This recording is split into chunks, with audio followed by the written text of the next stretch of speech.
Computer Guy, and this is a class about starting your own computer business. It's class number 101. It's the very beginning.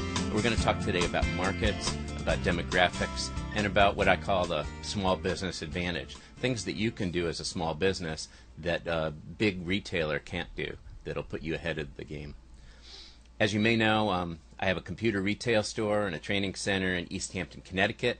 It's called Ontrack Computer. If you're ever in the area of East Hampton, Connecticut, which may be doubtful, please visit though. I'd love to speak with you and kind of catch up, have a cup of coffee. If not, please visit us at ontrackcomputer.com. And just a side note, the text of this particular training can be found at our webpage, arnieoldcomputerguy.com. So please feel free to go there if you want to look at the written word instead of listen. As you may know, I've been doing computer repair since about 1997 in this business, and I've personally fixed over 10,000 PCs and Macs. So along the way, I've learned a thing or two about this business, and in many cases, I learned it through trial and error, through experience. I learned it the hard way. I've taught hundreds of students and helped them to pass their A+ computer repair technician certification, and this particular class, starting off your own business, was prompted by conversations that I've had with my students and graduates about the practical steps that you can take to start and operate a computer repair business. If you're thinking about doing computer repair, either part-time or full-time, I'd like to share some tips and some advice to help you make the right decision for you and to help you to be as profitable and professional as possible. Before we begin, I just need to make a few assumptions with you. I assume that you have some computer experience and some ability. Everyone these days seems to know about computer, or at least have a brother-in-law or friend that knows about computers. But if you were to ask those people, when it comes to passing a pretty basic exam of industry standard concepts, most of them that are self-proclaimed experts would fall short and fail that exam. So I'm going to assume that you have some experience, some real experience, whether it's with the A+ certification or just industry repair experience of a few years that's given you the skills and confidence to think about being your own boss. In addition to teaching computer skills, I'm also a trainer and coach for people looking to start home-based businesses in general, so I have a unique perspective on the challenges that you might face in starting a small business, and I'd like to share that with you. This will be especially important if you're transitioning from being what I call a W-2 employee, where you're used to getting a paycheck, to suddenly owning your own place. The second point that we need to agree on is that you'll be running a business, not a hobby. You can do a business part-time for 10 or 15 hours a week, and we'll talk about that, but you probably won't do it very well in your spare time, which might be a little spotty and irregular. Customers, you see, deserve and expect consistency, and keeping your appointments and having some type of calling hours is an easy way to build trust. There's so much to consider in starting a business that it wouldn't fit in one session, so today we're just going to talk about your choices for how to operate your business. I'll give you some questions to think about, whether it's part-time or full-time, whether you do repairs from your own store or from your home. Those are two questions and considerations that'll keep us busy for a little while today. I look forward to working with you. You see, I didn't really have the benefit of a mentor, someone who knew the ropes and who could ask me the right questions that would lead me to the right answer for me. I hope to be that guide for you in the exciting process of starting to turn your experience and knowledge into money. So, I guess that's the first thing. The purpose of business is to make money. It may be obvious to you, but we want to establish your business model, the way that you decide to do business, to be one in which you can translate as much of your effort into profit. In a way, this isn't too difficult with computers because the need for capable, talented people is so great. But there are pitfalls and distractions to watch out for along the way. Remember, though, at the bottom line, our purpose will be to make decisions that ultimately make you money. We're not talking about starting a business to bolster your ego so that you can have your name in lights or in some billboard ad. Or we're not talking about starting a business so that you can brag to your friends and family. Your business is in the business of making money. To make money, your business and every business needs to provide a service. It may be to sell a product, it may be to use your specialized knowledge to help someone solve a repair problem. But it's important to remember that what you bring to the table is this product or service, and that your customers need to view that as being valuable enough to pay money for. Like it or not, there's a certain image or expectation that people have for how you will look, how you'll be dressed, how you'll behave, how you communicate, how you speak. And we'll talk more about that in another session. But for now, the service that we've spoken about is repairing computers, and we want to do it professionally. Every geographic area is slightly different. Today, one thing that's common, though, is that people need computers. The demand is pretty universal. I think you'd agree. Individuals use them for shopping, to stay organized, and to stay in touch with others through social media, things like Facebook and Twitter, and also to use email and to look things up on the internet.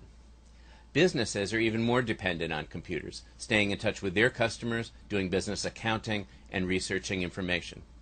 Although smartphones keep most of us in touch with these pocket-sized devices, they have not yet replaced the luxury and practicality of a large screen and a real keyboard and mouse to communicate with.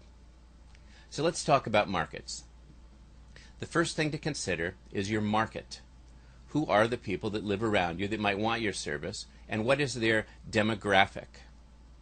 A demographic is kind of a stereotype of what your average customer might look like. Here's an example. I live in a small town next to several other small towns that are all suburbs to the city of Hartford. My town has maybe 15,000 people in it, but the collective area of the surrounding 5 small towns has close to 100,000 people. Most of these folks have jobs in the city, and they work with large businesses, and most are homeowners of modest 2 or 3 bedroom homes. There's also a growing population of senior citizens in the area. People in my area have been affected, but not crippled by the stalled out economy. They're watching their dollars, but they still have some money available, which used to be called disposable income, for entertainment and enjoyment. They dine out, they travel, they vacation, and nearly all of them have computers. There are many young families who have several computers in their home, and the kids are increasingly required to use a computer to do their homework for public school. Mouth not working. Why am I boring you with all this? Because it's about the most important thing that you can know about your business. Who are your local customers? In my area, for example, most people keep running into each other. We see each other at the local coffee shop, at the one supermarket in town, getting ice cream, at the school soccer games, and in line at the local post office.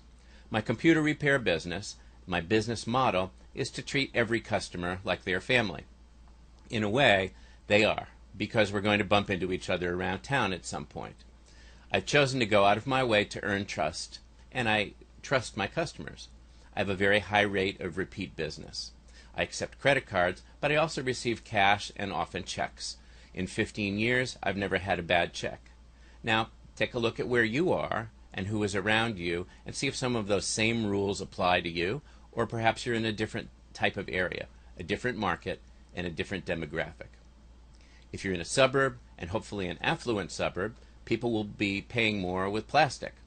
They're probably going to be a bit more demanding and maybe entitled, but the good news is that they're willing to pay for exceptional over-the-top good service. They may want you to do a repair in their home to avoid the bother of bringing it into your shop, even if it means substantially more money. If you're in a city, you have a huge base of potential customers in a very small geographic area. An urban area, however, can mean the necessity for more rules and policies in your business to avoid being taken advantage of. Your costs for a vehicle, insurance, an alarm system, and overall security might be much higher. A friend of mine has a store in a city an hour away, a computer store, and I shudder at his rates. He just needs to charge more because his costs are so high. I think that my customers would run out of his store if it were in my town. But there's no one right way. See, you need to have a business model that'll make you money and it works in your market. So give this some thought. Maybe write down on a piece of paper how large your town is, how large the area that you want to serve is, the type of demographic, who lives there, how wealthy or affluent or impoverished they are, what the type of computer ownership is, both for people, for consumers, and for business. The next thing to take a look at is to size up your competition. Who will you be competing with in your area? Some of the big box stores like Best Buy and Staples in my area in the Northeast United States are now in the computer repair business. This is an add-on profit center for them and not their primary business, but People trust them as retailers, and they use this brand recognition to add on services like walk-in or home computer repair. In my more rural location, these stores are 25 minutes away, so I have the home team advantage right away in terms of convenience and travel. One of the things that I found when I shop at my competition, which you should do, is that they all charge a diagnostic fee. So here's an example of something that I can do differently as a small business. A diagnostic fee is to say that there's a charge just to drop off the computer. And even if you don't have them perform any work, you'll be buying back your computer from them for about $60. As I thought this through, and I spoke with many of my customers who had to pay this fee but opted out of the expensive repair, just about everyone felt angry with this practice. They felt taken. After all, a different model, an attorney or an accountant or an auto repair shop, will probably take some free time with you in the hope of earning your business. So I decided to try offering free estimates. Now, my urban store friends who own stores are screaming at that idea because it seems like less revenue, and perhaps it is. But here's what I found. By offering a no-charge diagnosis, when someone calls and asks what we charge just to look at their computer, I pause for a moment, and I say, $0. And I tell them how I tried to get it lower than that, but so far I haven't been successful. I tell them that we'll have a look for free, and we'll give them a quotation. If they want to go ahead with the repair, they know exactly what it's going to cost. If it sounds like too much, they have no charge at all. Now, after the first 3 months of doing this, out of hundreds of repair estimates, how many do you think decided not to go ahead with the computer repair? Approximately. Well, here's the answer. The answer is 1. So it didn't really hurt my business one bit, and it let me give my customers a risk-free invitation to visit that they couldn't refuse. So a quick review. Be sure and size up your market and size up your competition and take a look at what your demographic is, what the average person in your area might look like in terms of income, number of computers they own, and perhaps some of their preferences. And decide what is most important to your customers, the price that they're willing to pay, the turnaround time, etc. And decide then what you can afford and what you can offer as a small business person that no large store or that your competition can't begin to touch. You can begin to picture your business and the advantage that it will offer. Remember that in a small business, you can respond to a trend or you can overindulge your customers in ways that a large business can't even begin to think about. Your personal services and the ability to adapt to special requests are your assets. So build a picture of what your computer business looks like. Another thing you might think about is perhaps being available evening hours or being available on weekends when other stores aren't. Those are niches that can really serve you well and can put you on the map and differentiate you and give a special advantage to your customers. So, part 2. Let's take a look at a few trends. Back in the late 90s, and I know that sounds like ancient history to you, I was mostly replacing CD drives and power supplies and dial-up modems on computers. The internet hadn't really hit in a big way, and people were just using it to dial up and take forever to get their email. But they were beginning to see the value of that. When people dropped off their computers, they left them an average of 7 to 10 days with me. 5 years later, in the early 2000s, maybe 2003, viruses and spyware were running rampant, and Windows XP was the main operating system. And people were getting more anxious about their computers, and the internet was starting to make everyone's time frame a little bit more compressed. People were in more of a hurry. So a few days turnaround was more common. Today, there are nowhere near as many virus or spyware infections, but people instead need their Wi-Fi set up, their notebook screens and keyboards replaced, and they are terribly impatient. If I could turn the computer around in the same day or the next day, that's best. So a few of these trends are going to go against making a killing in the computer repair business today. The most important ones are that we have now a much better self-healing operating system with Windows 7 and with the Mac OS X. So there are fewer software repairs. And There's also another trend, a declining cost for PCs and notebook and laptop computers. I'd say that, as of the time of this recording, that the average desktop system with a monitor is probably about $650, $700. I just picked up some basic but decent notebooks that I'm using for my students for about $400 each, and I probably could have gotten them even for less.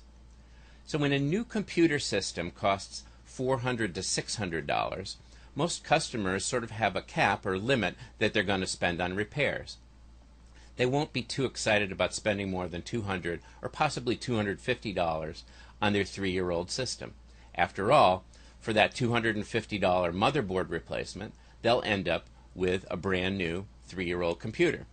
For just twice that amount, they could have a shiny new model. So there are a lot of arguments that we could have with customers, but the rule of thumb is that you can never win an argument with a customer. There are some arguments for going ahead with the repair.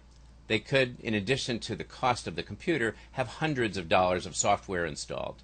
And it also might be costly to back up and to move their files to the new machine, but most people are just thinking black and white, $250 to fix the old computer, $500 for a new one, let's toss it. So in thinking about the computer repair business, the PC repair business, we're basically dealing with $100 to $200 repairs. Of course, I'm consistently stunned that people will pay some big box store $650 to replace the hard drive on a 5 or 6-year-old computer, but I wouldn't want to be relying on a business model that banks on fleecing or deceiving my customers. That would be a one-time sale. It'll leave them with a bitter taste in their mouth. And what we're looking to do is to build loyalty, to be fair, and to build word-of-mouth advertising, which is your strongest no-charge advertising. So we've talked about identifying your market and their demographics. What can they afford? And the things that they value. We spoke of trends that make computer repairs cap at about $200 to $250 for PCs before people will at least decide to replace instead of repair. So there's another trend that's going on against us in computer repair these days, and that is that it's becoming a commodity. Here's what I mean. A dozen years ago, computer repair people were professionals with skills and specialized knowledge. Using a different example, a chef who had studied for years at his or her craft excels in their profession. A trend that has crept up into the computer repair is replacing professionals with systems. Using that chef example, a fast food chain like Pizza Hut or McDonald's can deliver food that's consistently good tasting or consistent in its presentation, but it's prepared by teenagers who earn minimum wage and who haven't even ever taken a culinary course. They're essentially just human hands, kind of cogs in a wheel, plugging into a system, a set of rules that someone devised. They're not really cooking food. They're timing and flipping and flapping and squirting ketchup and mustard in an assembly line. A similar influence has overtaken us in the field of computer repair. As national retailers looked at expanding into this computer repair market, they realized that the on-site home computer repair market would fetch fees of $100 an hour or more. But their business model was not to deliver $100 of value or even $50 of value to their customers. In the kind of greed that I think only could be conceived by profit-driven decisions, they decided to dress up teenagers as technicians and to incentivize them to upsell customers on often unnecessary products and add-ons. They were trained in a kind of flowchart system of a half a dozen repair procedures that they learned how to perform. Most often, the subject computer was deemed too ill to cure, and the on-site diagnostic bill of $125 was given, and then the upsell games began. This is the technological equivalent of sending out a minimum wage worker to take vital signs and pronounce a diagnosis instead of sending out a licensed doctor to make a house call. Suddenly, everyone needs the new medicine that the visiting technician just happens to have in their vehicle. I'm being a little sarcastic. I don't mind the idea of making money, but I strongly object to deceiving the public. And sending out a teenager with a day's training on a sales mission and charging a customer over $100 for the visit, where they're disguised as a professional consultation, is really distressing to me. The fact of life today is that skilled tradespeople are in demand and they're expensive. Whether it's a journeyman electrician, a plumber, or a licensed certified auto mechanic, it costs a lot to get the benefit of their experience and specialized training. I really object to dressing up a person who barely qualifies as a donut shop clerk and representing them as a seasoned professional. Anyway, rant over. I want you to know what you're up against.